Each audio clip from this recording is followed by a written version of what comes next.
तर आपल्या समाजकारणामध्ये राजकारणामध्ये जी लोकसंख्या आहे, लोकप्रतिनिधी आहे, आमदार खासदार कोणत्याही पक्षाचे असू द्या, सगळ्या पक्षांचे लोकप्रतिनिधी मिळून काही लाखांच्या घरामध्ये जातात संपूर्ण भारतामध्ये. आणि त्याचबरोबर जी IAS IPS किंवा अधिकारी आहे ही काही लाखांच्या घरामध्ये संपूर्ण भारतातली आहे. आणि ह्या सगळ्यांच्या मिळून ही सगळी 1 कोटीच्या वरती जात नाही. म्हणजे संपूर्ण भारत जो आहे हा या प्रकारची क्रांती आपल्या भारतामध्ये घडू शकते. अशा ज्यांना आपण मोठं केलं, ज्यांना आपण प्रस्थापित केलं, त्यांच्याबद्दल एवढी भीती बाळगण्याचं कारण नाही, कारण आपलेच लोक हे आपणच त्या गोष्टीला. पण आपण अनेक वर्ष पर्याय आहे याचा विचारच केला नाही, पर्याय असू शकतो हा विचारच केला नाही, कारण आपण अनेक वर्ष ते सहनतेचं राजकारण करूया, ज्याला आपल्याला जर राजकारण म्हणता येईल. तेव्हा संविधानाप्रमाणे काही सध्या चालत नाही आणि लोकांना जो न्याय मिळायला पाहिजे तो मिळत नाही. स्वातंत्र्याचं आपण अमृत महोत्सव साजरा करतोय, आपल्याला थोडी तरी लाज शरम वाटली, विचार प्रामाणिकपणे आपल्याला जे राबवायचे ते घेतले, तर प्रामाणिकपणाची शक्ती ही सर्वात माजवता ह्या 70 वर्षात आपण बघितलं. संपूर्ण भारतामध्ये हा बदल 100%. जो पैसा लागतो, जो विध्वंस होतो, जो गुंडगिरी होतो, जी दादागिरी होते, जो खून खराबा होतो, तो राजकारणात होतो. राजकारण बाजूला काढूया. जर राजकारण 40 कोटीपर्यंत आपल्याला हे सगळं पोहोचवायचं आहे, ते आपण 100% पोहोचू शकतो, कारण आपल्यामध्ये टॅलेंटेड भरपूर माणसं आहे, पण आपण त्याचा आज उपयोग करत.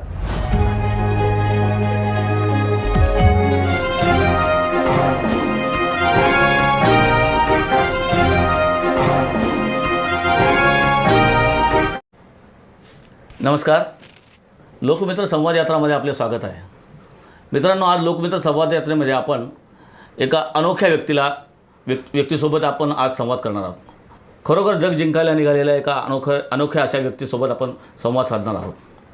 मित्रांनो, कल्पना सुचली नवनिर्माण क्रांतीची, आणि नवनिर्माण क्रांती ही कशात असली पाहिजे, का केली पाहिजे, तर आता हे जे घाणेरडं राजकारण चालू आहे ते कुठेतरी घालवायला पाहिजे, म्हणून त्या राजकारणाच्या हे नावच असं किडलेलं वाटतं, म्हणून त्याने लावला. आणि राजकारण सुरुवात करायची. राजकारण म्हणजे नेमकं काय आहे, नवनिर्माण क्रांती म्हणजे नेमकं काय आहे, आणि त्यातून सुचलेली एक संकल्पना तरुण तगडा भारत. काय आहे तरुण तगडा भारत? तर कोण आहे हा अनोखा व्यक्ती, आणि काय नेमकं हे नवनिर्माण आहे, आणि काय तरुण तगडा भारत आहे, आणि त्याची काय संकल्पना आहे, जाणून घेऊया. आपण आज ज्यांच्याकडे आपण आलेलो, ज्यांना बोलते करून घेऊया. Sir Shri Ashok NJ. Sir नमस्कार. नमस्कार सर. सर्वप्रथम तरुण तगडा भारत काय नेमकं, तरुण तगडा भारत कसं सुचलं, काय ही संकल्पना आहे, आणि हे नाव तुम्हाला कसं सुचलं? बेसिकली तरुण तगडा भारत ही संकल्पना जी आहे, तर आपण संपूर्ण देशाकडे जर बघितलं तर आपल्या लक्षात येतं आहे की जो तरुण आहे हा गोंधळात आहे, आणि त्या गोंधळलेल्या अवस्थेमध्ये त्याला कुठलीही गाईडलाईन मिळत नाही की नेमकं आपण काय करावं. हे कशातून आपल्याला लक्षात येतं, तर संपूर्ण देशातली जी परिस्थिती आहे त्याचं ॲनालिसिस केल्यावर, आणि त्यामधनं आपण जर आकडेवारी बघितली तर जगात सर्वात जास्त तरुण भारतात, तरीही तरुणांचं नेतृत्व नाही देशात. ही जी परिस्थिती आहे ही अतिशय खराब आहे, भयानक आहे, कारण इतक्या मोठ्या प्रमाणामध्ये तरुण जगाच्या पाठीवर कुठल्याही देशामध्ये नाही, जे भारतामध्ये आहे, आणि ते असूनसुद्धा त्यांचं नेतृत्व भारतात नाही, ही त्याची निगेटिव्ह बाजू आहे.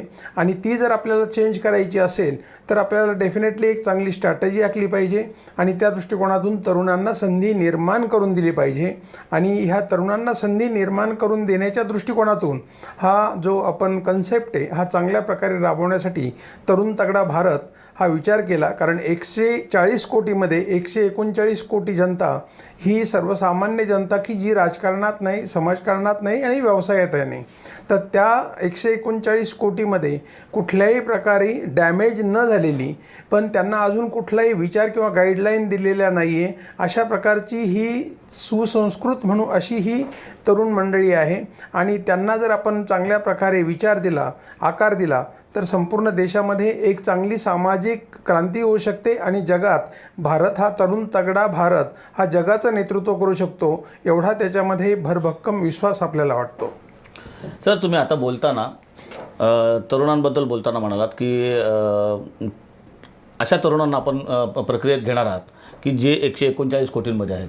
आणि 1 कोटींचं आणि 139 कोटींचं हे काय गणित सांगितलं, जरा थोडं विश्लेषण करून सांगा. 139 कोटी नेमकं काय, 1 कोटी नेमकं काय? बेसिकली कसं आहे की आता आपल्याकडे अनेक वेगवेगळ्या गोष्टी आपण आपल्या देशात आहे, परंतु आपल्याला संपूर्ण भारतातल्या जनतेकडे लक्ष द्यायचं आहे. आणि जनतेकडे लक्ष द्यायचं आहे तर ते कसं द्यायचं, त्यासाठी आपण जर विचार केला तर आपल्या समाजकारणामध्ये, राजकारणामध्ये जी लोकसंख्या आहे, लोकप्रतिनिधी आहे, आमदार, खासदार कोणत्याही पक्षाच्या असू द्या, सगळ्या पक्षांचे लोकप्रतिनिधी मिळून काही लाखांच्या घरामध्ये जातात संपूर्ण भारतामध्ये. आणि त्याचबरोबर जी IAS IPS किंवा अधिकारी आहे ही काही लाखांच्या घरामध्ये संपूर्ण भारतातली आहे. आणि ह्या सगळ्यांच्या मिळून ही सगळी 1 कोटीच्या वरती जात नाही. म्हणजे संपूर्ण भारत जो आहे हा या 1 कोटीमध्ये फक्त फिरतो आहे. जे शासन आणि प्रशासन आहे, अनेक वर्षापासून सगळ्या विविध पक्षांचे जे प्रतिनिधी आहे ते सगळे 1 कोटीच्या आतमध्ये आहे. आणि 140 कोटीपैकी 139 कोटी जो लोकसंख्या आहे ही फक्त यांच्याकडे बघ्याची भूमिका घेते.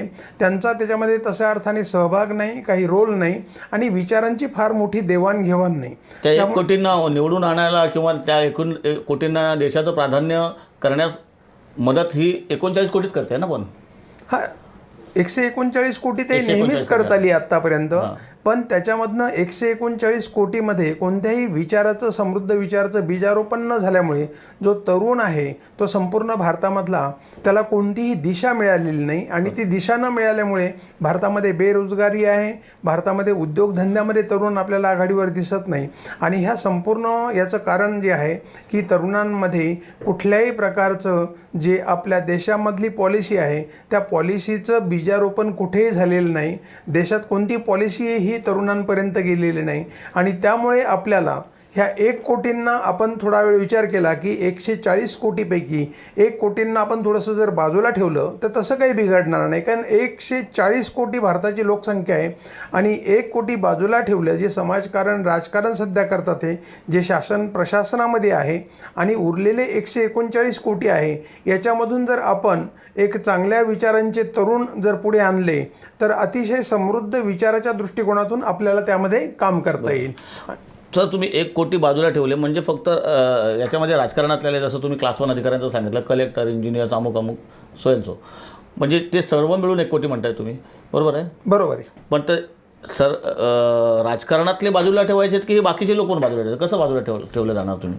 नाही, कसं आहे बघा, एक विचार आहे. आणि आपण बघितलं तर राजकारणामध्ये कुठलाही पक्ष घेतला तर सगळं हे डिस्ट्रक्टिव्ह एनर्जीमध्ये चाललेलं आहे. आणि डिस्ट्रक्शन होतं आहे, त्याच्यामध्ये कमी अधिक प्रमाणात असू शकतं, पण हे सगळं डिस्ट्रक्टिव्ह आहे, त्याच्यामध्ये कन्स्ट्रक्टिव्ह असं काही होत नाही.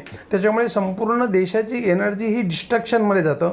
त्यामुळे कुठलाही आपण भेदभाव न करताना त्याच्यामध्ये काही चांगली मंडळी आहे, पण 1 कोटी जर बाजूला ठेवले तर देशाचं काही बिघडणार नाही. कारण 139 कोटी करायचं आहे तर ती ठेवली पाहिजे, ती बाजूला ठेवायची, आपलीच मंडळी येते. पण त्या विचारामधनं काही घडत नाही हे आपण बघितल्यानंतर आपण त्यांना बाजूला ठेवूया, 139 कोटीवरती काम करूया.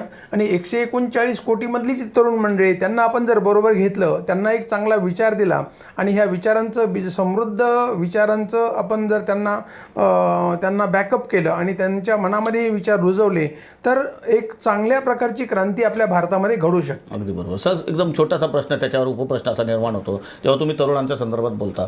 तरुणांना समृद्ध अशी विचारसरणी त्यांना दिली, वैचारिकता दिली, किंवा समृद्ध असा एक कॉन्स्टंट प्रोग्राम दिला, त्यांना समजून सांगितलं की अशा पद्धतीने आपण 139 कोटी लोकांचं प्रतिनिधित्व करणारा 1 कोटींना जरा थोडासा बाजूला ठेवू आणि आता 139 कोटींमधलेच आपण प्रतिनिधित्व करूया, असं जेव्हा सांगताय तुम्ही, तेव्हा तरुणांना समृद्ध विचार म्हणजे काय सांगणार त्या तरुणांना तुम्ही नेमकं?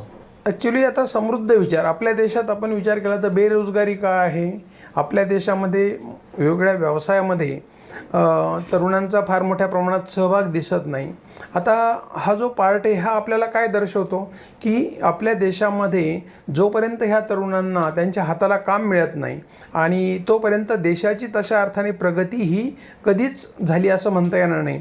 आज आपण त्यांच्यामध्ये हा विचार त्याचं बीजारोपण करतो आहे.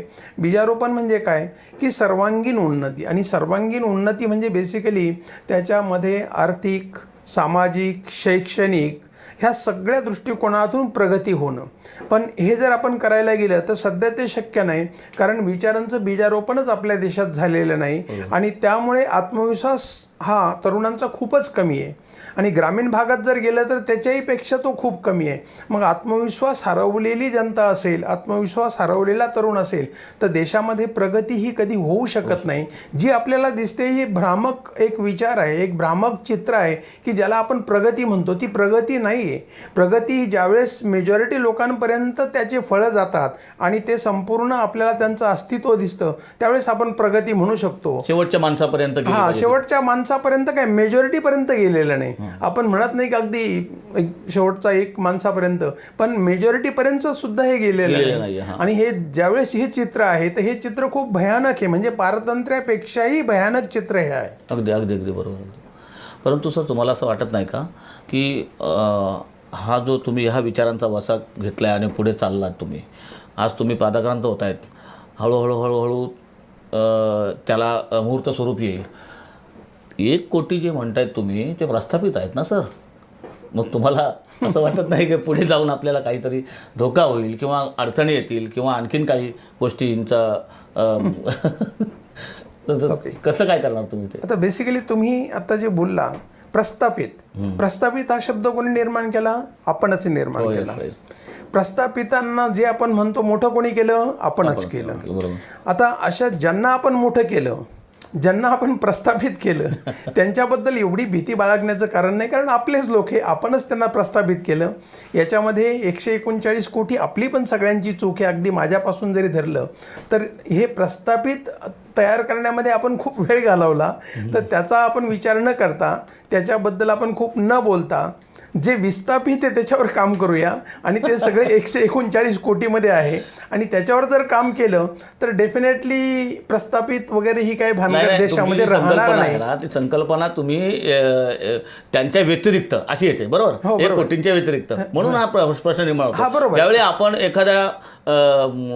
एखाद्याची खुर्चीच घेताय तुम्ही काढून म्हटल्यानंतर तो एक वेगळा स्फोट होईल, म्हणून त्या अडचणी तुम्हाला विचारली. बरोबर. त्यावेळी त्या अडचणी येणार आहे. तुम्ही म्हणता ते बरोबर आहे. आता ही खुर्ची काढून घेणं, अमुक तमुक देश चालवणं म्हणजे खुर्ची वगैरे हे सगळं चुकीचं आहे. कारण ह्या सगळ्या जो खेळ चाललेला आहे हा 1 कोटीमध्ये असल्यामुळे त्यांच्यामध्ये ती कॉम्पिटिशन लागली, कारण दुसरं कोणी त्यांच्याबरोबर नाही आहे. त्यांच्यामध्ये कॉम्पिटिशन लागली आणि त्याच्यामध्ये आता ती एवढी सवय देशाला झाली की याच्याशिवाय पर्यायच नाही. आता याच्याशिवाय पर्यायच नाही हे जर आपण आपल्या डोक्यात बसवलं, बरोबर, तर 139 कोटी ही भविष्यातही तशीच राहणार. बरोबर, तसेच राहणार. पर्याय निश्चित असतो कोणत्याही गोष्टीला, पण आपण अनेक वर्ष पर्याय आहे याचा विचारच केला नाही, पर्याय असू शकतो हा विचारच केला नाही, कारण आपण अनेक वर्ष ते सहन केलं, अनेक वर्ष ते चालू दिलं आणि त्याच्यामध्ये आपणही त्याला कारणीभूत आहे. असं नाही की ती फक्त 1 कोटीचे, 1 कोटी आपलेच, ते कोणी दुश्मन नाही आहे, ही आपलीच माणसं आहे. पण त्या ठिकाणी ही विचारांचं बीजारोपण जे आहे ते काटेरी आहे. यांना आपण काटेरी झाडं म्हणूया, कारण त्याच्यापासून कधीच फळं मिळू शकत नाही, कारण विचारच मुळात बरोबर कशाचा आहे? डिस्ट्रक्शनचा आहे, विध्वंस करण्याचा आहे, एकमेकांना मारामाऱ्या करण्याचा आहे, गुंडगिरीचा आहे, पैशाचा आहे. आता दुसऱ्या बाजूला तुम्ही जर बघितलं तर राजकारण एवढं बदमान हे झालेलं आहे, खराब झालेलं आहे की तरुणांना जर विचारलं अरे तुला निवडणुकीला उभं राहायचं आहे, तर तरुण मंडळी, मुलं किंवा मुली स्पष्ट सांगतात सगळं काही सांगा सर, पण राजकारण सांगू नका, कारण ते त्याच्यामध्ये गुंडगिरी आहे, त्याच्यामध्ये खूप पैसा लागतो. आता हे उत्तर ऐकल्यानंतर त्यांचं म्हणणं खरोखर आहे, पण ह्या सगळ्या याच्यामध्ये जर आपण विचार केला तर राजकारण आपण बदमाशांचं करून टाकलेलं आहे आणि बदमाशांच्या राजकारणात दुसरं कोणी जाणार नाही, म्हणून आपण त्या राजकारणाला थोडंसं आपण वेगळं केलं पाहिजे. आणि म्हणून जर तो शब्द खराब झाला आहे, चांगला शब्द येतो ॲक्च्युली, पण सध्याच्या परिस्थितीत सध्याच्या राजकारणाने त्याला भ्रष्ट केलं आहे, दृष्ट केलं आहे आणि त्या दुष्ट राजकारणामध्ये तरुण येऊ इच्छित नाही, तर त्यांच्यासाठी आपण कन्सेप्च्युअली थोडंसं वेगळं जनतेचं राजकारण करूया, ज्याला आपल्याला जर राजकारण म्हणता येईल आणि तरुणांना सांगता येईल आपल्याला की तुम्हाला आता राजकारण नाही करायचं, जर राजकारण करायचे, म्हणजे त्यांची भीती नाहीशी होईल. बरोबर. आता हा राक्षस आहे कोणता, जो राजकारणाचा सध्या आहे, आणि हा राक्षस असाच बसून राहिला तर 139 कोटी कुठे दिसणारच नाही या जगात, या देशामध्ये. अगदी बरोबर. सर आत्ता परिस्थिती इतकी भयानक आहे, बघताय तुम्ही बाहेर, म्हणजे सामाजिक देखील आणि राजकीय देखील. अशामध्ये आपण एक वेगळं दिव्य नवनिर्माण करायला निघालात, नवनिर्माण क्रांती करायला निघाला, काय नेमकी स्ट्रॅटेजी काय असेल तुम्हाला, कसं कसं कसं करणार हे, काय रणनीती असेल तुमची? ओके, आता या संदर्भामध्ये नवनिर्माण क्रांती आपल्याला ज्यावेळेस करायची आहे आणि आपला देश तर 140 कोटीचा आहे, जगामध्ये खूप मोठा लोकशाही असलेला देश आहे आणि त्याचं सर्व जे चित्र आहे सध्या लोकशाहीप्रमाणे किंवा संविधानाप्रमाणे काही सध्या चालत नाही आणि लोकांना जो न्याय मिळायला पाहिजे तो मिळत नाही. स्वातंत्र्याचं आपण अमृत महोत्सव साजरा करतोय, आपल्याला थोडी तरी लाज शरम वाटली पाहिजे की अमृत महोत्सवामध्ये 139 कोटी हे लोकशाहीपासून किंवा संविधानामध्ये जे काही फायदे आहेत त्याच्यापासून डिप्राईव्ह राहिलेला आहे, त्याचे फायदे त्यांच्यापर्यंत पोहोचलेले नाही. अशा वेळेस अमृत महोत्सव नावाला आपण साजरा केला तर त्याचा काही अर्थ बनत नाही. मग हा कन्सेप्ट काय आहे, याची स्ट्रॅटेजी काय आहे? तर बेसिकली आपण थोडंसं जर मागे गेलं तर आपल्या लक्षात येईल की छत्रपती शिवाजी महाराजांनी सुद्धा फक्त प्रामाणिक इच्छेच्या जोरावर आणि बोटावर मोजण्या इतके काही प्रामाणिक मावळे बरोबर घेऊन स्वराज्य ह्याच देशात निर्माण केलेलं आहे. काही जादू नाही आहे, ती सत्य परिस्थिती आहे. आणि मग लोकांना खरोखर न्याय द्यायचा असेल तर आपण कोणीतरी शिवाजी होईल असं आपण जर विचार करत बसलो तर 70 वर्ष ऑलरेडी आपण घालवले आहे. अमृत महोत्सव नुसता साजरा केल्याने काही होणार नाही, रिॲलिटीमध्ये आलं पाहिजे. हे कोणाच्या विरोधात नाही आहे, आपण फॅक्ट कुठेतरी ॲक्सेप्ट केल्या पाहिजे. जी स्थिती आहे ती जर आपण स्वीकारली तर त्या स्थितीमधनं आपल्या हे लक्षात येईल की आपल्याला आता एक रणनीती आखली पाहिजे, प्रामाणिकपणे त्यासाठी आपल्याला काम केलं पाहिजे. आणि हे काम करण्याच्या दृष्टिकोनातून आपण ह्या 1 कोटींना बाजूला ठेवलं आणि 139 कोटीवरती जर काम करायला लागलं तर याच्यातून जी फळझाड आहे ती निर्माण होतील. ती स्ट्रॅटेजी काय सांगते, एक झाड लावलं तर 4 वर्ष त्याला आपल्याला मशागत करायला लागते, 4 वर्षानंतर त्याला फळं यायला लागतात आणि बेसिकली त्याच्यानंतर त्याला मशागत करायला लागत नाही आणि पुढे आयुष्यभर ते झाड फळ देत राहतं. आंब्याचं असेल, काजूचं असेल, बदामाचं असेल, काही प्रॉब्लेम राहत नाही. नंतर ते फळं देत राहतं आणि देण्याची प्रोसेस त्याची चालू राहते. त्याचप्रकारे एखादा तरुण आहे, 4 वर्ष त्याला त्याच्या पायावर उभं राहण्यासाठी, मग नोकरीत असू दे किंवा धंद्यात, तो जर तयार झाला त्याच्या पायावर उभं राहिला तर एक तरुण जसा 4 वर्षात तयार होतो तसं एक गाव 4 वर्षात होतं. एक गाव जर होतं तर एक जिल्हा किंवा एक राज्य होतं आणि एक राज्य जर 4 वर्षात आपल्या पायावर उभं राहतं तर संपूर्ण देशसुद्धा होऊ शकतो. कारण त्या सर्वांसाठी लागणारा कालावधी जो आहे हा झाडाप्रमाणे 4 वर्षाचा आहे, जास्त नाही, थोडंफार कमी जास्त होऊ शकतं.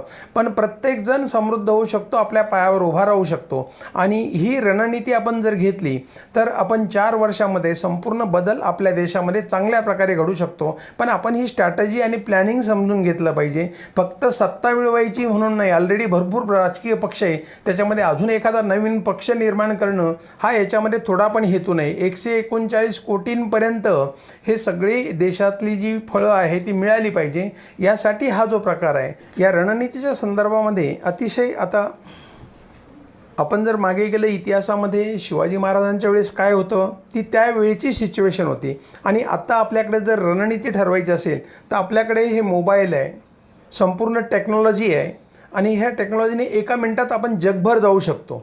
मग स्ट्रॅटजीचा भाग म्हणून आपण याचा उपयोग जर केला आणि चांगले विचार प्रामाणिकपणे आपल्याला जे राबवायचे ते घेतले तर प्रामाणिकपणाची शक्ती ही सर्वात मोठी असते. प्रामाणिकपणाच्या शक्तीतून सर्व जगाशी आपण ह्या यंत्राच्या साहाय्याने काही सेकंदात जोडले जाऊ शकतो. आणि काही प्रामाणिक मंडळी की ज्यांना खरोखर वाटतं की 139 कोटींना न्याय मिळाला पाहिजे, त्यामधली अगदी ज्यांना समज आहे, उमज आहे, अशी मंडळी ज्यावेळेस आपण जोडतो तर त्यावेळेस त्यांनासुद्धा ती शक्ती एकत्र आल्यानंतर त्याचं मल्टिप्लिकेशन होतं, गुणाकार होतो. आणि तो गुणाकार एकदा व्हायला लागला की ही प्रक्रिया कायमची चालू राहते, त्याच्यामध्ये कोणताही गोंधळ होत नाही. पण त्यासाठी विचारांचं बीजारोपण होणं महत्त्वाचं आहे. मला जर फळ खायचं आहे तर त्यासाठी मला काटेरी झाडाला ओरबडून मला फळ नाही मिळू शकत. त्यासाठी मला फळाचं झाडच लावायला लागेल, बी लावायला लागेल किंवा रोप लावायला लागेल. 4 वर्ष त्याची मशागत घ्यायला लागेल. पुढे मशागत करायची गरज नाही, पुढे फळ हे मिळतच राहणार आहे. तसं एक तरुण 4 वर्षात घडला तर पुढे तो चांगलं काम करत राहणार आहे, त्याच्यामधून गाव आणि देश घडायला वेळ लागणार नाही. पण ते बी रोपण जोपर्यंत होत नाही, बीजारोपण होत नाही, तोपर्यंत हे डिस्ट्रक्शनमध्ये जाईल. आपल्याला हे सगळं कन्स्ट्रक्टिव्ह थॉटमध्ये आणायचं आहे आणि त्या थॉटमधून आपण सगळे कामं करणार आहोत. आणि ते काम करण्याच्या दृष्टिकोनातून आपल्याकडे एनर्जी आहे. एनर्जी आपल्याकडे असूनसुद्धा आपण वापरत नाही, कारण ती डिस्ट्रक्शनमध्ये गेलेली आहे सध्याच्या सिस्टममध्ये. आणि ती आपल्याला पूर्ण कन्स्ट्रक्टिव्ह थॉटमधून कृतीमध्ये आणायची आहे आणि संपूर्ण देशामध्ये ही क्रांती घडवायची आहे. आणि त्यासाठी आपण जी स्ट्रॅटजी ठरवली आहे की एक कंट्रोल रूम आपण तयार केली की ज्या कंट्रोल रूमच्या माध्यमातून सर्व विषयातली विविध विषयातली तज्ज्ञ मंडळी आपण त्याच्यामध्ये घेतो आहे. त्यामुळे या देशामध्ये जर आपल्याला काही क्रांती घडवायची आहे तर ही सर्व मंडळी त्या कंट्रोल रूममध्ये काम करेल किंवा वार रूम त्याला आपण म्हणू शकतो त्याच्यामध्ये काम करेल. आणि त्या ठिकाणावरनं काम करताना ह्या संपूर्ण 139 जनतेला गाईड करणारी कंट्रोल रूम असेल, एखादा व्यक्ती नसेल. कारण व्यक्तीचं स्तोम माजवता ह्या 70 वर्षात आपण बघितलंय काय होतंय. तर व्यक्तीचं स्तोम माजवण्याची गरज नाही, व्यक्ती आपलेच आहे. पण त्यांचं स्तोम माजवल्यानंतर काय होतं याचे आपण अनुभव सगळ्यांनी घेतलेले, मी वेगळं सांगण्याची गरज नाही. आपण एखाद्या व्यक्तीच्या विरोधात किंवा फेवरमध्ये बोलत नाही. आपल्याला एक चांगली सिस्टम करायची आहे, चांगला विचार सुदृढ तयार करायचा आहे. त्याशी कंट्रोल रूमची जी कल्पना आहे ती आपण त्याच्यामध्ये घेतली. आणि आपण जर बघितलं तर everybody is intellectual but in different direction. प्रत्येकजण हुशार आहे पण वेगवेगळ्या विषयात आहे. उगीच एखादा माणूस ज्यावेळेस पुढारी किंवा नेता होतो किंवा पंतप्रधान किंवा मुख्यमंत्री होतो तो सगळ्या विषयात बोलतो, काही गरज नाही आहे, त्याला सगळ्याचं काही नॉलेज नसतं. पण आपल्याकडे तो वेडेपणा ठरतो. त्यामुळे जर मला विचारलं तर मी स्ट्रॅटजीवर बोलेल. अजून दुसरा कुठला एखादा राजकारणाचा किंवा जर राजकारणाचा विषय असेल तर मी ज्याला कळतं त्याला सांगेल, तो बोलेल त्याच्याबद्दल. विनाकारण मी त्याच्याबद्दल बोलणं चुकीचं आहे. कारण अनेक जण हुशार आहे, आपण तो विचारच करत नाही. मलाच सगळं कळतं बाकीच्यांना कळत नाही, हा जो डोक्यामध्ये भ्रम असतो तो आपण काढला पाहिजे. आणि ही सिच्युएशन आपण जर ॲक्सेप्ट केली तर आपल्या तरुणांमध्ये खरोखर किती टॅलेंट आहे हे आपल्याला 4 वर्षात कळेल, 100% कळेल. कारण ही जी क्रांती आहे ही विचारातून आहे, विचारांच्या बीजारोपणातून आहे. आणि शिवाजी महाराजांनी हे सत्य आपल्याला दाखवलेलं आहे, तेच आपल्याला रिपीट करायचं आहे. यासाठी स्ट्रॅटजी फक्त आपल्याला टेक्नॉलॉजी वापरायची आहे. आणि ही वापरली तर 4 वर्षामध्ये संपूर्ण भारतामध्ये हा बदल 100% होऊ शकतो. त्यासाठी फक्त प्रामाणिकपणा आणि प्रॉपर स्ट्रॅटजी ह्याचा उपयोग केला तर क्रांती म्हणजे काही फार मोठं असं काही नाही की त्याला ढाल तलवार किंवा बंदुका गोळ्याच घेतल्या पाहिजे. क्रांती म्हणजे देशामध्ये बदल होऊन सर्वसामान्यांपर्यंत त्याची फळं मिळणं म्हणजे क्रांती. काही कठीण नाही ते. आता तुम्ही वॉर रूम आणि कंट्रोल रूम असा शब्द प्रयोग केला तुम्ही. त्याच्यामध्ये तुम्ही सांगितलं वेगवेगळ्या विषयातील वेगवेगळे तज्ज्ञ असतात. मग अशी कुठली जागा असेल किंवा असा कुठला वॉर रूम स्पेशल असेल असं आहे की आहे त्या जागेवर, तुम्ही मागे बोललात आहे त्या जागेवर म्हणाला होतात. अच्छा ते काही विश्लेषण दिलं तर बरं. आता आपण हे सगळं कशातून सुचलं, सध्याच्या परिस्थितीतून. आपण मोठमोठे सभा घेतो, मग ते शिवाजी पार्क असेल, BKC कॉम्प्लेक्स असेल किंवा अजून कुठली मैदानं आपल्याला अपुरी पडतात. मला प्रश्न पडतो की एवढी सगळी लोक आपण एकत्र का जमवतो? फक्त मी कोणीतरी आहे, मी चांगला आहे, अजून कोणीच नाही हे दाखवण्यासाठी. आता याच्यामध्ये किती एनर्जी खर्च होते याचा जर आपण विचार केला तर मला वाटतं हा वेडेपणा रेग्युलर करण्याची गरज नाही. Once in a while it is all right, एखाद्या वेळेस ठीक आहे. पण आपल्या ह्या स्ट्रॅटेजीमध्ये आपण काय म्हणतो, एव्हरीथिंग ॲट सोर्स. म्हणजे तुम्ही जिथे आहे तिथूनच सगळं करायचं आहे. आणि हे सहज शक्य आहे, काही त्याच्यामध्ये अवघड नाही.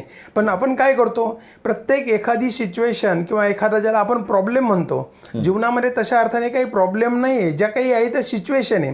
आता ज्या डिस्ट्रक्टिव्ह सिच्युएशन आहे त्याबद्दल आपल्याला कन्स्ट्रक्टिव्ह करायचं आहे. पण आपण काय तू मी मध्ये जातो, भांडणात जातो, याला त्याला नाव ठेवतो. हे सर्व काही गरज नाही आहे. आपल्याला कन्स्ट्रक्टिव्ह थॉटमध्ये जायचं आहे. आणि कन्स्ट्रक्टिव्ह थॉटमध्ये गेल्यानंतर आपल्याला आहे इथूनच, समजा आपण इथं दोघेजण बसलो आहे आणि आपण ठरवलं की ही स्ट्रॅटेजी आपल्याला राबवायची, तर ही राबवण्यासाठी किंवा 139 कोटींचं भवितव्य चांगलं घडवण्याच्या दृष्टिकोनातून आपण विचार करणं, याच्यासाठी कुणाला काही त्याचं दुमत असण्याचं काही कारण नाही. पण आपण त्याच्यामध्ये न जाताना बऱ्याच वेळेस आपण काय करतो, हा काय करतो, तो काय, अजून कोण काय करतं हे मला माहीत नाही, मला काय करायचं हे मला माहीत असलं पाहिजे.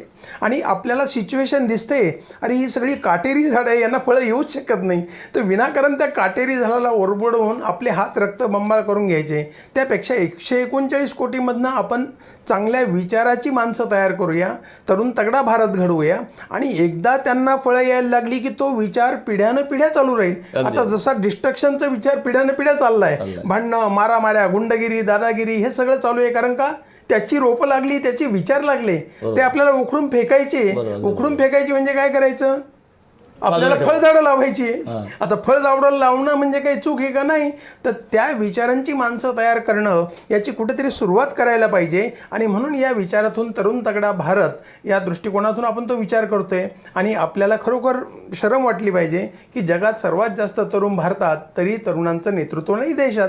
तर त्यांचं अस्तित्व निर्माण करणं हे आपलं काम आहे आणि त्यासाठी आपण हा विचार करतोय. बरोबर. तुम्ही तरुण तगडा भारत हे जे नाव दिलं आहे, म्हणजे ही जी कल्पना सुचली तुम्हाला, त्यातून तुम्हाला तरुणांचं 139 कोटी, म्हणजे जे आत्ता प्रस्थापित आपण ज्याला शब्द दिलेला आहे की जे आता उपभोगत आहेत, राजकारण म्हणा आणि बाकीच्या देशाची जी संपत्ती उपभोगत आहेत, आणि त्याच्यातच त्यांच्यातच आता स्पर्धा चालू झालेली आहे. मग हे जरा बाजूला ठेवायचं. याला तुम्ही काटेरी झाडं म्हणतो. काटेरी झाडं असं नाव दिलं. कधीही फळं नाही येणारी झाडं. हां, कधीही फळं म्हणजे विकासाच्या नावावर विकास तर नसतोच काही, अशा पद्धतीने तुम्ही त्यांना कधी फळं नाही येणारी काटेरी झाडं म्हणालात. आता हे 101 कोटी बाजूला ठेवून 139 कोटीचं तुम्ही हे हाती घेतलेलं आहे, व्रत हाती घेतलेलं आहे. थोडक्यात सांगायचं म्हणजे या 139 कोटीमधूनच तरुण निर्माण करून हे करायचं. बरोबर. व्यूहरचना काय असेल त्याची? आता त्याची व्यूहरचना तुम्हाला सांगितले की आता कंट्रोल रूम, त्याच्यामध्ये तज्ज्ञ मंडळी आली, ही स्ट्रॅटेजी झाली. प्रॅक्टिकली ही राबवायची कशी, याच्यामध्ये कृती काय करायची. आता ही कृती करताना आपण आता सध्या आपण थोडासा राजकारणाचा विचार करतोय. इतर वेळी ज्यावेळेस आपल्याला तरुणांसाठी काम करायचे तर त्यासाठी आपण इको फ्रेंडली लाईफच्या माध्यमातून स्वास्थ्य, संपत्ती, समाधान याच्यावर काम करतो. आणि ते करत असताना ज्याला जे आवडतं ते करता येईल की नाही याच्यावर अभ्यास करतो आणि त्याप्रमाणे त्यांना करायला देतो. त्याच्यातून बराच अभ्यास पुढे येतोय की आत्मविश्वास नसल्यामुळे तरुण काही करू शकत नाही. आणि तो आत्मविश्वास निर्माण करण्यासाठी आपल्याला त्यांच्यामध्ये कल्चर निर्माण करायला लागतं. आणि हे कल्चर असं एका दिवसात होत नाही.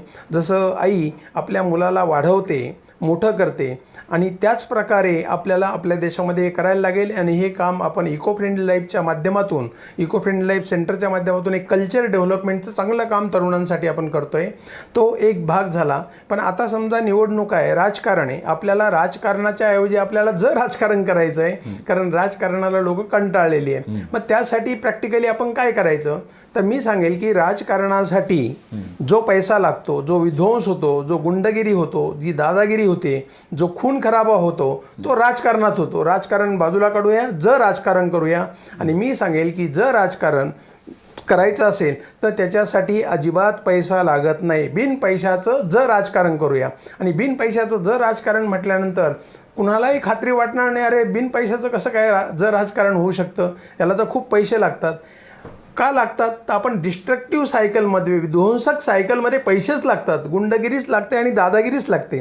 पण आपण कन्स्ट्रक्टिव्ह सायकलमध्ये जर आलो तर त्या ठिकाणी पैसाही लागत नाही, गुंडगिरी लागत नाही आणि दादागिरीही लागत नाही, अजिबात लागत नाही. तिथं एक विचार लागतो आणि सुसंस्कृत पद्धतीने काम करण्याची सिस्टम लागते. ती आपण तरुण तगडा भारतासाठी तयार केलेली आहे. आणि ह्या सिस्टमप्रमाणे ज्यावेळेस आपण काम करू तर त्यावेळेस आपल्याला त्या ठिकाणी एक निवडणूक आहे, आपण समजूया आता आमदारकीच्या आणि खासदारकीच्या निवडणूक आहे. लोक म्हणतात अरे बापरे आता एवढा पैसा लागेल, मग मी खासदारकीला उभा राहू का आमदारकीला.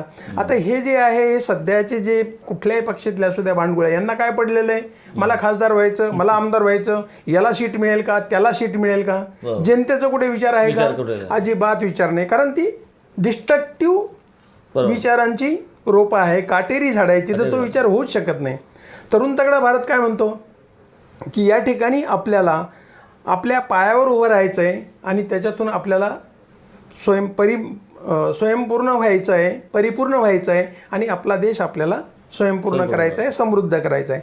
बरं, त्या दृष्टिकोनातून कृती कार्यक्रम आपल्याला इलेक्शनसाठी तुम्ही जर विचारलं तर निवडणुकीच्या संदर्भामध्ये आपल्याला फक्त एकच कृती करायची आहे. जो मतदारसंघ असेल तिथं फक्त एक क्रिकेटची मॅच घ्यायची आहे.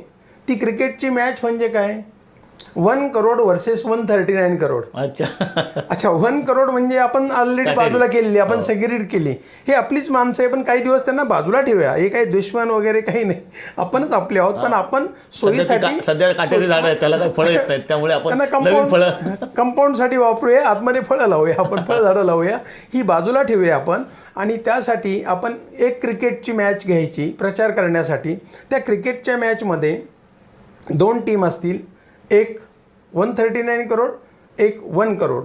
139 करोडला आम्ही प्रयोग करून बघितला की त्या ठिकाणी फळझाडाची चित्र वगैरे काढली आणि समृद्ध भारताचं आम्ही त्या ठिकाणी वर्णन केलं. आणि 1 करोड जो भ्रष्ट आहे, गुंड आहे, अशा प्रकारचा, आणि काटेरी झाडं काढली त्या टी शर्टवरती, अशा 2 टीम आपण खेळून बघितलं त्या मतदारसंघामध्ये.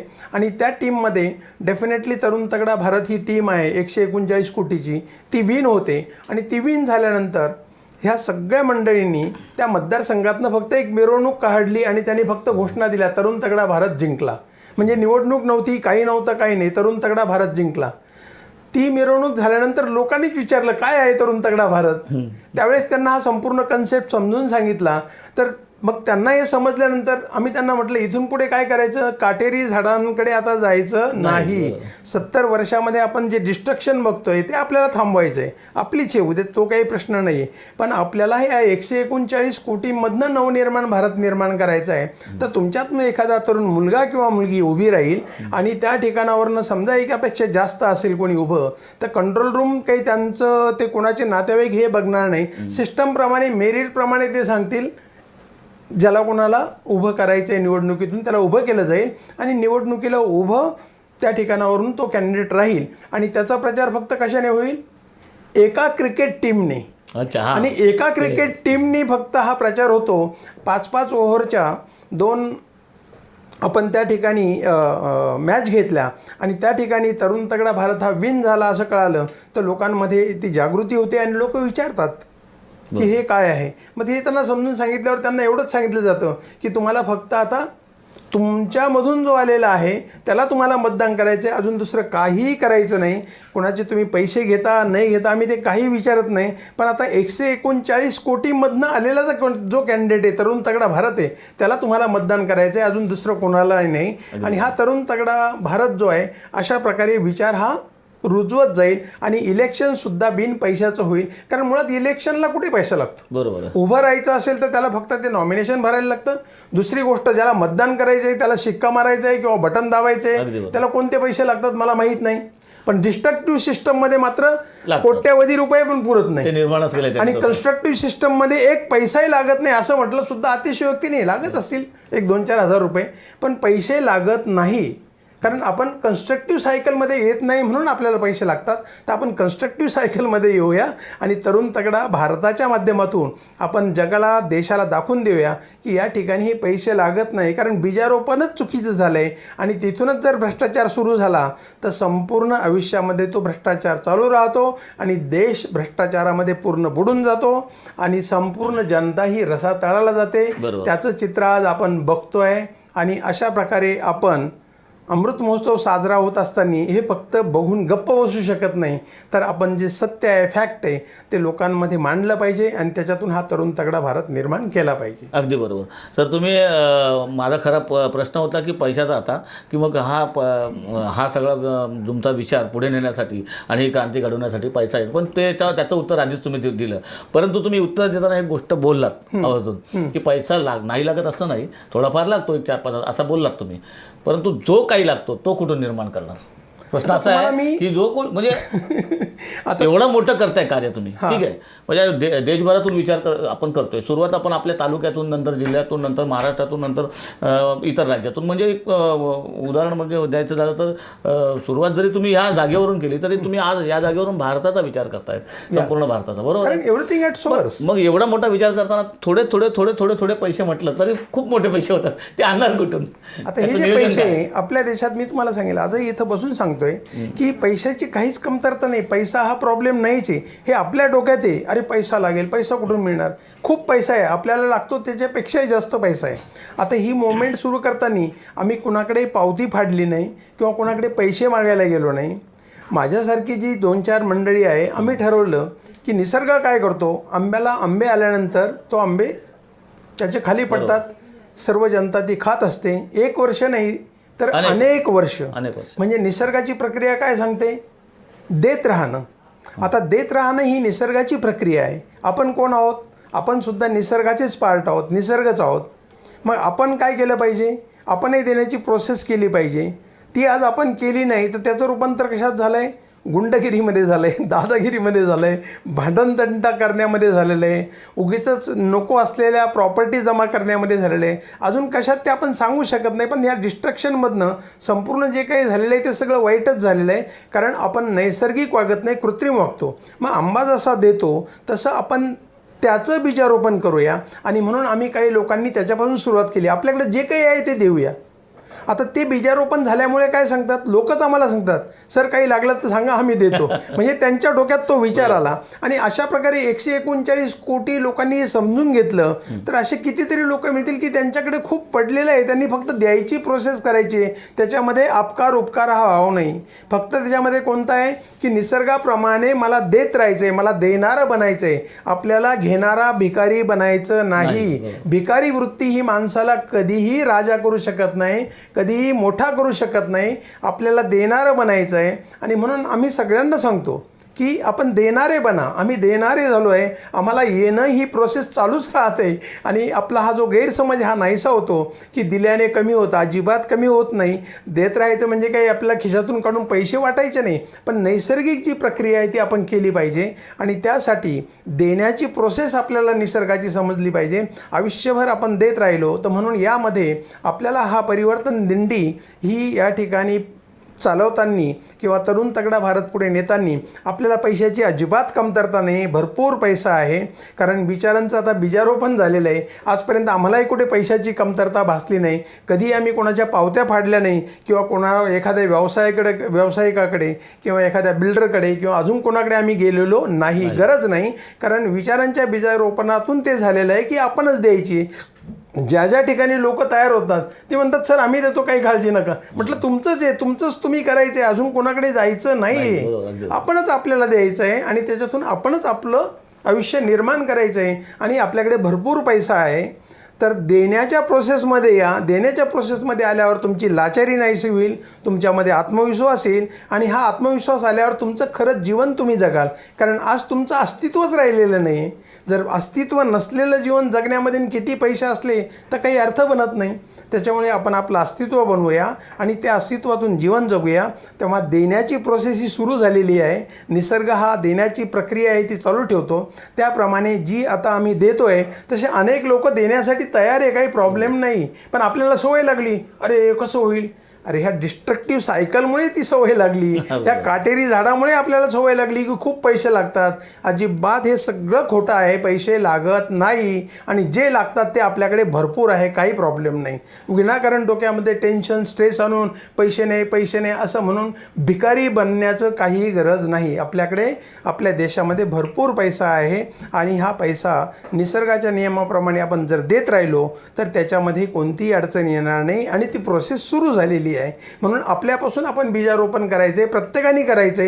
एकमेकांची वाट बघायची नाही किंवा हा करतो का तो करतो का हे सगळं डोक्यातून काढून निसर्गाप्रमाणे वागायला सुरुवात करायची आहे. पैशाची कमतरता नाही. सर याच्यामध्ये बघा की 140 कोटीचा आपला देश आहे आणि 1 कोटीचं काटेरी म्हणाला तुम्ही, काटेरी झाडं आहे.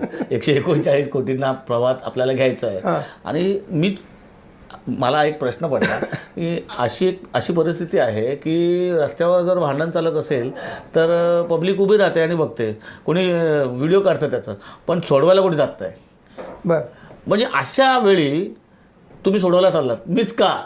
लोकांना वाटतं ना मी का जाऊ, कशाला जाऊ दे, मी का जाऊ? म्हणजे ह्या वातावरणात सर तुम्ही, मला एक कळत नाही, मीच का? तुम्हाला असं का वाटत नाही की मीच का करावं हे? आता बघा उद्देश काय मग? चला करताय तुम्ही, मग त्याचा उद्देश काय नेमका? प्रत्येक गोष्टीचा काहीतरी उद्देश असतो. मग उद्देश काय आता? उद्देश असा आहे की आपल्या देशामध्ये अनेक शिकलेले, मी एक शेतकऱ्याचा मुलगा आहे. शिक्षण घेऊन मी इथपर्यंत आलो. शिक्षण घेतल्यानंतर आपल्यात विचार येतो, आपल्यालाही आपण काही अडचणी बघितलेल्या असतात. आणि तुम्ही जसं उदाहरण दिलं की रस्त्यावर लोक काही झालं तर फक्त व्हिडिओ काढतात. हे कशामुळे झालेलं आहे? जे विध्वंसक चक्र आहे विचाराचं, त्याच्यातून ही वृत्ती तयार झाली. कारण त्याच्यातून काही चांगली वृत्ती होऊच शकत नाही. आणि म्हणून आज दिल्लीपासून गल्लीपर्यंत फक्त विध्वंस, वाईट विचाराचं चक्र आलेलं आहे. सगळी भारताची गटारगंगा बनलेली आहे. आणि त्यामध्ये आज आपण अगदी ग्रामपंचायतीच्या ऑफिसमध्ये किंवा गावातल्या पारावर बसून हे सगळं काही करू शकत नाही, कारण दिल्लीपासून गल्लीपर्यंत जी घाण आलेली आहे ती कोण साफ करणार? आणि ती साफ करायची असेल तर नवनिर्माण क्रांती ही दिल्लीपासून नाही होणार, ही गल्लीपासून साफ करत करत दिल्लीपर्यंत जायचं आहे.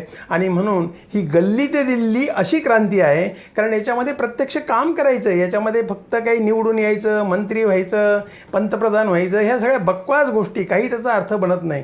आपण जरी सध्याच्या सिस्टममध्ये निवडून आले आणि विचारच नाही पेरला तर मग आहे याच पक्षामध्ये जॉईन हो ना. बरोबर. पण विचार तुम्हाला जर पेरायचा असेल तर तो विचार पेरून ते काम केलं पाहिजे. आणि म्हणून त्या विचारातून आपण हे सगळं करतोय. आणि त्यामुळे आजचा जो प्रॉब्लेम तयार झाला आहे, रस्त्यावरती लोक व्हिडिओ काढतात, कारण विध्वंसक विचार आहे, कोणाला काही करायचंच नाही. आता आपण काय म्हणतो, सरकार करेल, हा करेल, तो करेल, नगरपालिका करेल. ॲक्च्युली ह्या सगळ्या गोष्टीची काहीच गरज नाही. आपल्याकडे साधा नियम आहे, सर्वायवल ऑफ द फिटेस्ट. आपण फिट राहूया आणि एव्हरीथिंग ॲट सोर्स, जिथं आहे तिथूनच. आता आपण भारतामधल्या एक उदाहरण देतो तुम्हाला, कचऱ्याचा प्रश्न घेतो. तर हा कचरा आपण म्हणतो खूप आहे, पण मुळात निसर्गाचा विचार केला तर, जीवनाचा विचार केला तर जगात कुठे कचराच नाही आहे. हे कोणी मान्य करेल का? अजिबात नाही. अरे हा वेडा आहे काहीतरी म्हणतील मला. पण खरं सांगतो, जगात कुठेही कचरा नाही आहे. जे काही आहे ते उत्पादन आहे. हे उत्पादने ज्या प्लॅस्टिकच्या बॉटलनी तुम्ही पाणी प्यायला, ते उत्पादन आहे. प्लॅस्टिक किंवा लोखंड ही सगळी उत्पादन आहे. दुसरी गोष्ट, जो आपण कचरा म्हणतो, पालापाचोळा किंवा शिळं राहिलेलं अन्न किंवा ह्या गोष्टीचं खत बनतं. ते खत बनतं म्हणजे काय? ते एक प्रॉडक्ट आहे ना, प्रॉडक्ट आहे, सेंद्रिय खत आहे. ते सेंद्रिय खत आहे. हे जे कुजत नाही किंवा काही नाही, याचं रिसायकल करून आपल्याला वेगवेगळी उत्पादनं काढता येतात. याला 90 रुपये हे जे आपण याला वेस्ट म्हणतो, हे वेस्ट नाही आहे, हे एक प्रॉडक्ट आहे. आणि ह्या प्रॉडक्टचा भाव बाजारामध्ये, ज्या प्लॅस्टिकच्या आपण म्हणतो की हा संपूर्ण कचरा आहे, कचरा नाही आहे, ते उत्पादन आहे, त्याला उत्पादन म्हणा, त्या उत्पादनाचा भाव 80 रुपये किलो आहे. जो खत आपण म्हणतो, जे पालापाचोळापासून होतं, त्याला 10 रुपये किलो भाव आहे. म्हणजे 2 प्रॉडक्ट झाले. एक सेंद्रिय प्रॉडक्ट जे कुजणार आहे आणि दुसरं न कुजणारं, हे 2 प्रॉडक्ट आहे. मग 2 प्रॉडक्ट त्यांच्या ठिकाणी गेल्यावर कचरा कुठे शिल्लक राहिला का? कचरा शब्द काढाल तर मी एखाद्याला सांगतो, मला वेडं करू नका, कचरा नाहीच आहे. कचरा हा शब्द, कचरा डोक्यात आहे. आणि म्हणून कल्याणचं डम्पिंग ग्राउंड तर तुम्ही बघितलं तर तिथं कोणी म्हणलं, अरे डोंगर हा कधी बनला? तो डोंगर कचऱ्याचा बनला आहे. कसा बनला? आपल्या डोक्यामध्ये कचरा आहे. मग त्या कचऱ्यातून आपण म्हणतो एक 100 कोटीचं, एक 10 कोटीचं कॉन्ट्रॅक्ट दिलं आहे आता साफसफाई करायला. तो काही साफ होत नाही. 10 कोटी संपून जातात, 100 कोटी संपून जातात, पण तो संपत नाही, कारण कचरा आपल्या डोक्यात आहे. प्रत्यक्ष निसर्गात, जीवनात कुठेही कचरा नाही आहे. पण हा विचार जर आपण मनामध्ये रोवला तर एक जे प्रॉडक्ट आहे ते विघटन होणार आहे. ते शेतीसाठी, जमिनीसाठी, फळांसाठी, भाजीपाल्यासाठी वापरता येतं. दुसरं जे विघटन न होणारं असेल त्याचा उपयोग त्या इंडस्ट्रीमध्ये ते गेलं पाहिजे. आणि तिथं गेल्यानंतर परत त्याचे वेगवेगळे प्रॉडक्ट बनतात. हां, म्हणजे हे आणि हे कुठे करायचे तुम्हाला? Everything at source. नगरपालिका येईल, भारत सरकार येईल, महाराष्ट्र शासन येईल. कोणतं शासन? काटेरी. ते तर अजून प्रॉब्लेम तयार करून ठेवेल. ते म्हणेल याला एक 100 कोटी लागतात. म्हणजे ते 100 कोटी लोकांचे आहे तेही खर्च होऊन जाईल, पण प्रश्न काय सुटणार नाही, कारण मुळात प्रॉब्लेम नाहीच आहे, कचरा नाहीच आहे. हे जर आपल्याला समजलं, कचराच नाही, मुळात आपल्या डोक्यात कचरा आहे, ही घाण जर आपण काढली तर आपल्याकडे 2 उत्पादने, 2 प्रॉडक्ट आहे आणि त्याची किंमत आहे. त्याच्यामधून प्रॉफिट आणि लॉस या बेसवरती आपण व्यवसाय केला पाहिजे. आणि ते दोन्ही प्रॉडक्ट मार्केटमध्ये विकता येतात आणि त्यापासून व्यवसाय करता येतो. तेव्हा कृपा करून मी तुम्हाला सांगेल की इकडून पुढे कचरा बोलू नका. असं जर तुम्ही बोललं तर मी म्हणेल तुमच्या डोक्यातला कचरा काढा आणि मग माझ्याशी बोलायला या. जगात कुठेही कचरा नाही. उत्पादनं आहे 2. ती 2 उत्पादनं आपापल्या जागेवर त्याची विक्री करा, त्याच्यातून पैसा कमवा, मोठे व्हा, काही प्रॉब्लेम नाही. देर इज नो कचरा. आता ज्यावेळेस मी माझं जीवन एका ग्रामीण भागातून, शेतकरी कुटुंबातून इथपर्यंत आलो, पण प्रत्येक स्टेजवरती जो माझा आत्मविश्वास आहे तो घालवण्याचं काम ह्या यंत्रणेमध्ये झालेलं आहे. सध्याची जी वाईट चांगलं असा भाग नाही, पण झालेला आहे. आता तो आत्मविश्वास गेल्यानंतर मी काही कामाचा राहील का? मी म्हणजे as good as dead body होईल. पण ह्या सगळ्यांना फेस करत करत माझ्यासारखा एखादा जरी आला तर तो काही करू शकतो. पण अनेक जणांची अशी अवस्था होती की ते पुढे जाऊ शकत नाही, कारण ही संपूर्ण यंत्रणा जी आहे ही इतकी किडलेली आहे की ही गोरगरिबांना न्यायच देऊ शकत नाही. आणि त्यामुळे आत्मविश्वास गमावलेला भारत असं सध्याचं चित्र आहे. आणि आत्मविश्वास हा जर आणायचा असेल तर आपल्याला त्यांच्यामध्ये विचारांचं बीजारोपण करायला पाहिजे. अगदी. विचारांचं बीजारोपण करायला पाहिजे हे माझ्या जर लक्षात आलं, असं अनेकांच्या लक्षात आलं असेल, परंतु त्यासाठी कोणीतरी इनिशिएटिव्ह घेतला पाहिजे, कोणीतरी त्या संदर्भामध्ये त्याचं विचारांचं बीजारोपण केलं पाहिजे आणि त्याची सुरुवात आपण आपल्यापासून करायची आहे. जे जे वेगवेगळ्या ठिकाणी असतील आणि ते हा विचार करत असतील तर या ठिकाणी ते ह्या प्लॅटफॉर्मला जोडले जातीलच ना, कारण विचारांचं नातं आहे. आता या ठिकाणी माझं नाव अशोक एनजे मी लिहितो, तर अशोक एनजे म्हणजे काय, माझं नाव अशोक आहे, तर मला अजून दुसऱ्या कुठल्याही गोष्टीने तुम्ही ओळखू नका. माझी जात कोणती, माझा धर्म कोणता, माझा प्रांत कोणता, तर विचाराची ओळख झाली पाहिजे आणि विचाराच्या नात्यामधनं आपण एकमेकांना जोडलं गेलं पाहिजे. अशा प्रकारे याच्यातून आपण न्याय देऊ शकतो, चांगली कामं करू शकतात. आणि त्याच प्रकारे ह्या संपूर्ण जो उद्देश आहे आपला की 139 कोटीपर्यंत आपल्याला हे सगळं पोहोचवायचं आहे, ते आपण 100% पोहोचू शकतो. कारण आपल्यामध्ये टॅलेंटेड भरपूर माणसं आहे, पण आपण त्याचा आज उपयोग करत नाही. कारण डिस्ट्रक्टिव्ह सायकलमध्ये कसं वापर करणार. तर मित्रांनो, गल्लीपासून दिल्लीपर्यंत म्हणजेच अखंड भारतात नवनिर्माण क्रांती करून संपूर्ण व्यवस्थाच उलथवून टाकण्याचा प्रयत्न करतायत तर श्री अशोक एनजे. आणि त्यांच्या या प्रयत्नांना आत्तापर्यंत किती यश आलं आहे आणि पुढे ते कशा पद्धतीने आपली रणनीती आखून हे काम पूर्णत्वास नेणार आहेत हे आपण पाहतो आहोत. परंतु यांच्या या व्यवस्था उलथवून टाकणाऱ्या देशव्यापी विचारांना आपण एका व्हिडिओमध्ये दाखवू शकत नाही. त्यामुळे आपल्या पुढच्या व्हिडिओमध्ये पुन्हा एकदा येऊया आणि पुन्हा दुसऱ्या भागात त्यांना आपण बोलतं करूया आणि या क्रांतिकारक विचारांची उकल करूया. त्यामुळे आता इथेच थांबतो. पुन्हा भेटूया पुढच्या व्हिडिओमध्ये. नमस्कार.